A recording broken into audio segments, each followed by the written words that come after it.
ராஜகுமாரி நடிக்கும்போது எம்ஜிஆர் வந்து காங்கிரஸ்காரர். காங்கிரஸ்காரர்ன்னு சொல்கிறத விட அவர் ஐஎன்ஏல கூட அவருக்கு நண்பர்கள் தொடர்பு இருக்குது.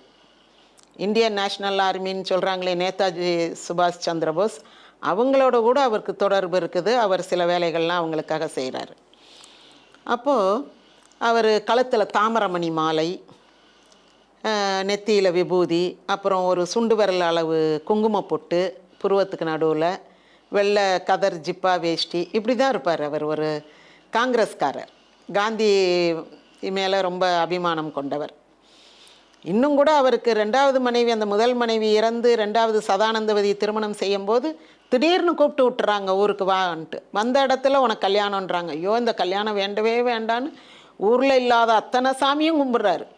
அவர் சொல்லியிருக்காரு அந்த புக்கில், நான் அன்னைக்கு கும்பிட்ட சாமிக்கு கணக்கே இருக்காது, அவ்வளோ சாமியை நான் கும்பிட்டேன். இந்த கல்யாணம் வேண்டாம் சாமி, வேண்டாம் சாமி, நான் சினிமாவில் நடிக்கணும், பெரிய ஒரு ஹீரோ ஆகிட்டு தான் கல்யாணம் முடிக்கணும் அப்படின்லாம் நினச்சி கும்பிட்றாரு.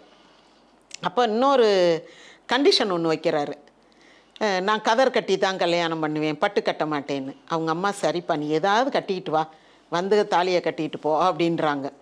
அவங்களுக்கு என்னென்னா, எப்படியாவது மகனுக்கு ஒரு கல்யாணத்தை முடித்து ஊருக்கு கூட்டு போயிடணும், நம்ம வந்து இந்த பொண்ணை பார்த்து நல்லா இருக்குன்னு வாக்கு கொடுத்துட்டோம், இவன் என்னடானா இப்போ பொண்ணே வேணாம் கல்யாணமே வேணாம்ன்றான் அப்படின்ற பதட்டத்தில் நீ கதரை கட்டு, கைத்தறி கட்டி, எதையாவது கட்டி கல்யாணத்தை முடி அப்படின்ற அந்தளவுக்கு அவர் வந்து காங்கிரஸில் வந்து தீவிரமான பற்று கொண்டவர்.